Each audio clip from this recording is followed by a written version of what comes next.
Stress fat, the latest buzzword in the menopause health space. By the way, stress fat is not a medical term, so this video has been sent to me so many times I've lost count. What is stress fat? Stress fat is the fat that sits around your stomach and your upper thighs. Essentially, this video is saying that high cortisol equals stress fat and it shows up in your belly and your thighs. Typically, this claim is made by alternative or functional health coaches, but in this case, it's by someone completely unqualified who's trying to sell you a detox product. So let's take a look at the video. It happens primarily to women. This comes around from having a lot of increased levels of cortisol in your system. What is very unique about stress fat? One, it is never understood by a man because no man gets it. You tell a man, I have stress fat, they'll laugh at you because actually they don't understand it. Okay, look, all humans are susceptible to stress, not just women, but we do know in menopause that our cortisol levels are impacted by falling estrogen, so sex differences do make a difference, but to say it's rarely understood by men is pretty insulting.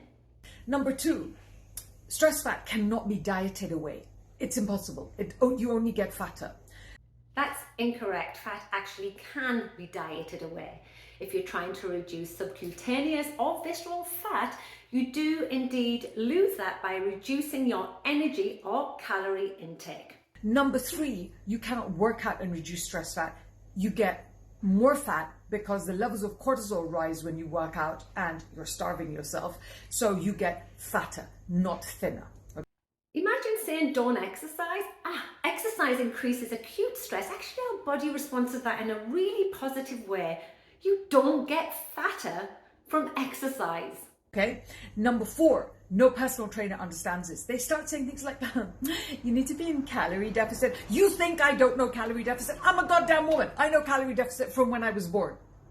Calorie deficit does not work on stress fat. If you want to lose fat, you have to be in a calorie deficit. That's just nutrition science. Here is the problem. There is a hormone called leptin. Leptin is the hormone that tells your brain, we don't need to eat anymore. We have enough stored fat. We can stop eating, stop burning calories. So I feel like this study is being used to fit a bias, saying that leptin is the cause of belly fat. The study wanted to see the association between acute, remember short-lived, stress and obesity because of destructive eating behaviours. We already know that increased cravings are associated with stress. We know that can happen, but leptin is a necessary hormone and shouldn't be blamed here. We definitely need more research though, but I think she's using this study to explain emotional eating, but dressing it up to suit her narrative. Anyway, I agree, we need to manage our stresses. The truth. Cortisol increases visceral fat storage, but the extent to which it causes weight gain is not clinically significant. Thank you, Abilanga, for that one. Not all people with obesity have high cortisol levels, and not all people with high cortisol levels have belly fat.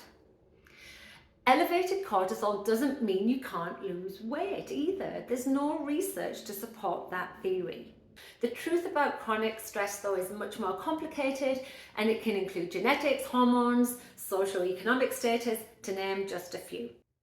But the solutions are not a detox like this woman sells, any type of quick fix diet, or cortisol lowering supplements. They're mostly untested or unremarkable in humans, with the exception of ashwagandha actually. So if we want to manage our chronic stresses, long-term stresses, we need to be looking at some ways to reduce that psychological impact. Things like mindfulness, daily movement, like going for walks, and exercise. Working out is good for you. Improving our sleep quality as much as is humanly possible in perimenopause. But eating a balanced nutritional diet we know is important, but there's actually no link to diet and lowering our cholesterol. Now, this original video was on TikTok and there's 124,000 views now. I bet loads of women are blaming their stress on their belly fat, their body fat, and it pisses me off.